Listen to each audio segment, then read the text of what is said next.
Hey everybody,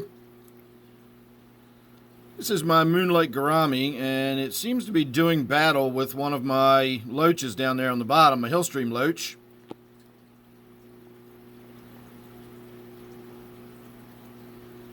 And my hillstream loach just attacked the gourami. I've never seen that before. I shot a video not too long ago where I noticed that hillstream loach was being really aggressive in defending some of those pieces of algae wafer, which I had not seen before. A lot of my viewers said that that's pretty normal. They can be pretty aggressive when it comes to protecting their food.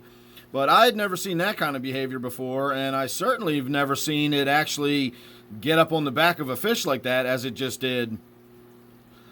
So what this video was intended to be was just a little look at my Moonlight Gourami here, but it turned into a bunch of action right down there in the corner all of a sudden. I shot a video not long ago where I said happy anniversary to everybody. I've been shooting videos on YouTube for 5 years now. And in that video, I mentioned how I don't do species profiles type videos. You know, if you want to know the pH and the water hardness and exactly how many inches the fish can be expected to get over the course of its lifetime and water temperature and all those kind of parameters. I don't really shoot videos like that, and I explained why in the other video. It's, you know, that information is easy enough to find. You can get that anywhere. You don't really need to rely on me for that. But once again, when I was first getting started shooting videos, I wish the glass was a little cleaner down there in the bottom and we could get a little better look at what's actually going on. But when I was first getting started with keeping fish, you know, I relied on these YouTube videos to find out about the fish. I know the book says it gets 6 inches long, but does it really? You know, I know the books may say that it's a peaceful fish, but is it? And so what I would do is I would watch other people's videos, and I didn't necessarily pay a lot of attention to what they were saying, because a lot of times it was simply a species profile. But I would watch the fish, and I would sort of get an idea of how it moved and what size it was. I'd, you know, I'd do searches for, like, largest specimen you could find, just to get an idea of how big they really got, and that sort of thing. So what I have always done since the beginning is, rather than do species profiles, I should have mentioned this in my anniversary video, but I had a lot on my mind that day. Looking back over 5 years, it kind of slipped my mind to mention it. What I like to do is shoot videos where I discuss my experience with that fish. If you want to know what kind of pH to put it in, you can look that up anywhere. If you want to hear somebody talk about what it's like to own this fish and whether it really is aggressive and how big can you really expect it to get and, you know, how easy is it to feed and so on and so forth, that's the kind of videos I shoot. And while this is supposed to be about my gourami, it really seems to be more about me talking about shooting videos about this kind of thing. But I really do think the Moonlight Gourami is one of the underrated gouramis. There's a few of them out there that are pretty common. You can find them in your big chain pet stores. I think the dwarf gourami is super common, and then of course the 3-spot gouramis are real common. And oddly enough, those are my least favorite gouramis. The dwarf gouramis never seem to live very long for some reason. Never get more than a year or two out of them, and they can be aggressive little buggers for as small as they are. The little dwarf gouramis can be challenging to house in a tank with other fish. Even if they're not gouramis, they can be aggressive towards other fish occasionally. The moonlights here are one of the lesser aggressive species. They can be a little nippy, and they can sort of, if you've got a group of the moonlights, they will kind of, you know, jostle for position within the group or whatever.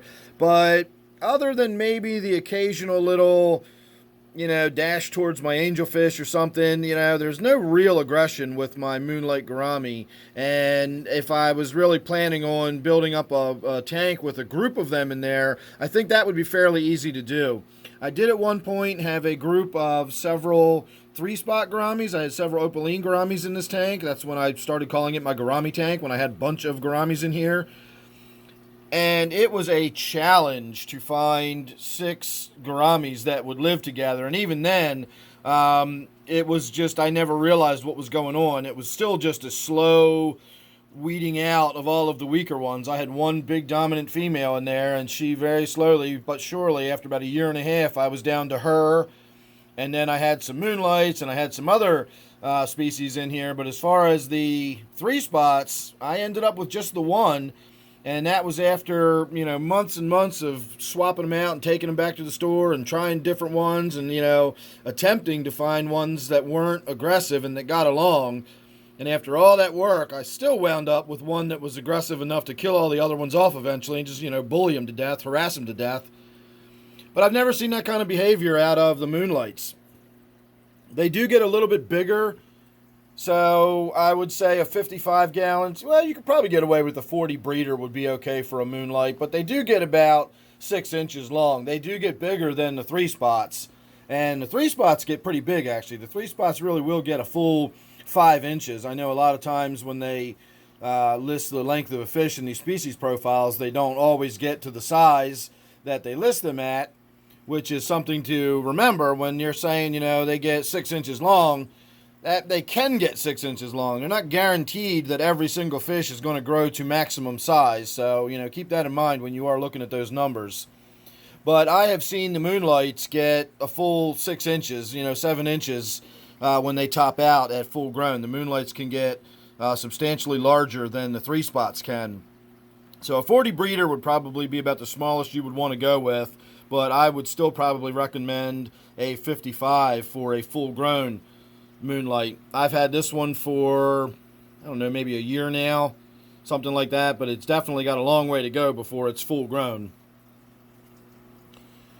So that's about all I can think of. Again, I just wanted to put a video out there. I was thinking about the Moonlight today, and when I came in and fed it, I saw everybody in here swimming around or whatever, so I figured I'd grab my camera and shoot a quick video about her. Another interesting thing that I want to mention about the Moonlights, and I don't know why this is, but I've never seen males in the fish store. I always see the females. I'm not sure why that is, or possibly the Moonlight Gouramis are not as easily sexed as the other type gouramis, the other species of gouramis. Most gouramis, every gourami that I know of, the males have a very pointed, a distinctly pointed fin. And the females, if you look at this thick-lipped gourami, you can see the very pointed dorsal fin, and even the anal fin is very pointed, whereas the females will have like almost a teardrop-shaped dorsal fin and a very rounded anal fin. And when you look at the Moonlights, I've never seen a Moonlight that did not have that short, stubby little sort of teardrop dorsal fin. So I'm assuming that means they're female, unless there is a different way to tell the Moonlights apart. If they are like every other gourami, then again, I've never seen a male Moonlight. I've never seen a Moonlight with that long, flowing, pointed dorsal fin. So if you know anything about that, or if you've got an idea why that is, or if you know that the Moonlights are a different type of gourami that doesn't have that telltale sign like that, please let me know, because I have always assumed that you only find the females in the store, and I've never really understood why that is. I'm just curious about that. So there you go. There's 8.5 minutes of just sort of rambling about my Moonlight Gourami. Hope you enjoyed all that. Hope that was helpful to somebody. So thanks for watching this one. Make sure you subscribe. You never know what you're going to get with me. In fact, I will leave you with a view of my big, beautiful, gorgeous angelfish that lives here in my gourami tank. And honestly, this is the showstopper. When you look at the tank, what you really see is this angelfish before you see anything else. So there you go, everybody. Thanks for watching. As I said, make sure you're subscribed. You don't want to miss anything I got coming up. And then don't forget, of course, this one is my gourami tank. So thanks again. I'll see you real soon.